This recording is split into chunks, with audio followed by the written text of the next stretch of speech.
नमस्कार। आज एक नक्षत्रों का नया विषय, जैसे कि हमने अभी पिछले वीडियो में अभिजित नक्षत्र की बात की थी और अभिजित मुहूर्त की भी बात की थी।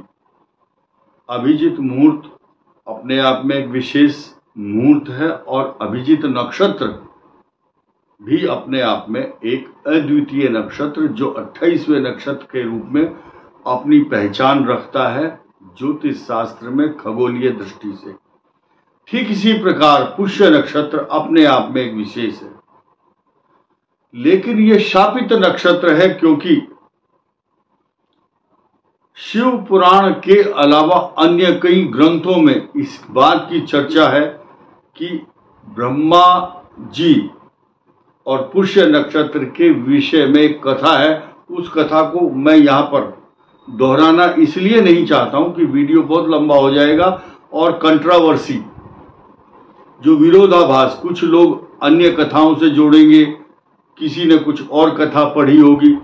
तो पुष्य नक्षत्र शापित है और ब्रह्मा जी को भी शाप मिला हुआ है इसी कारण से, क्योंकि भगवान शिव का एक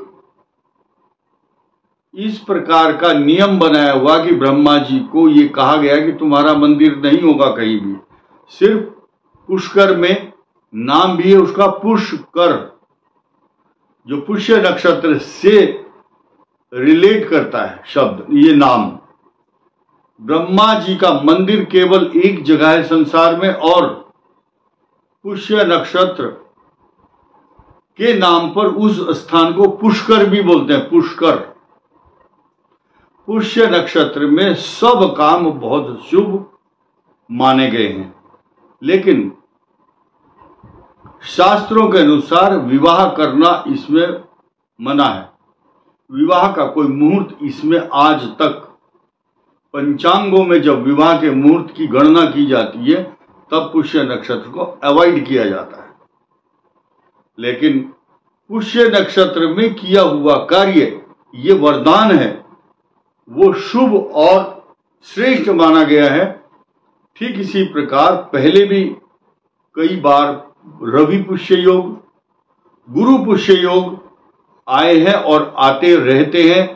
इस वर्ष भी पहले आ चुके हैं, फरवरी मास या अन्य मुहूर्त आए हैं ऐसे, लेकिन आने वाली इसी 26 तारीख को गुरु पुष्य योग होगा और इस पितृ पक्ष के दौरान इसका जो संचरण होगा वो एक बहुत महत्वपूर्ण विषय होगा।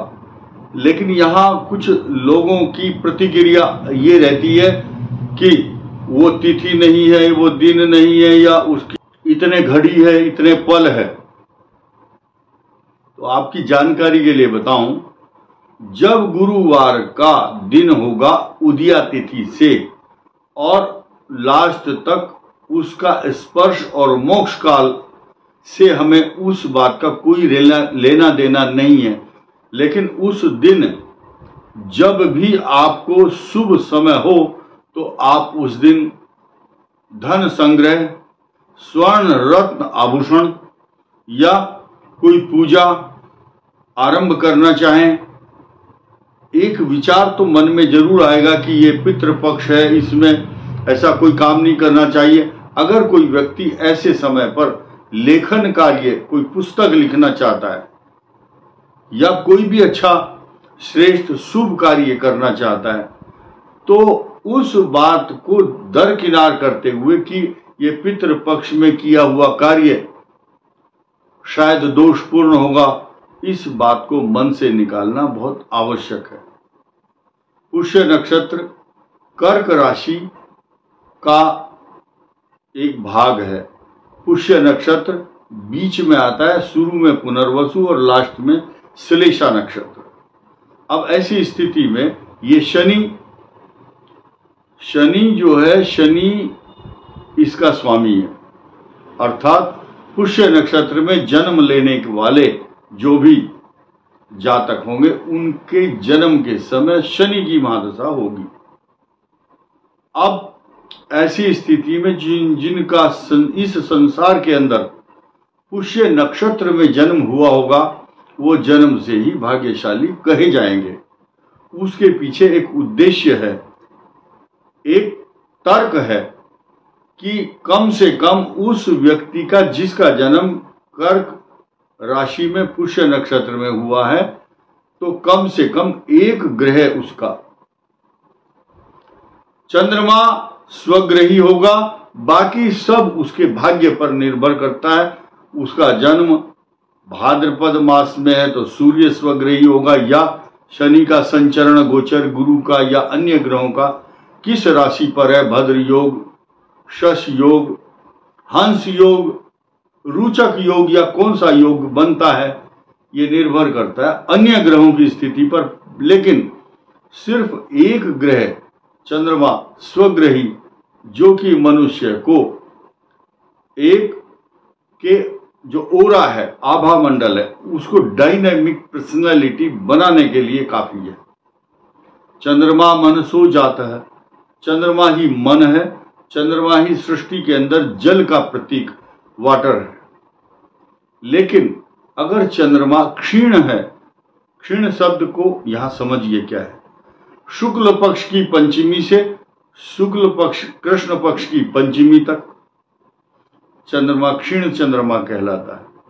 कुछ विद्वानों का मत है कि अष्टमी से अष्टमी तक, नहीं, ऐसा अधिकांश विद्वानों ने माना है कि पंचमी शब्द जो है, क्योंकि कृष्ण पक्ष की पंचमी 5 दिन तक वो जो चंद्रमा है उसकी जो कला है वो इतनी बड़ी नहीं होती जो मन के ऊपर प्रभाव डाल सके। चंद्रमा मन सो जाता है, इसलिए कृष्ण पक्ष में इसको क्षीण चंद्रमा कहा गया है। अगर यही चंद्रमा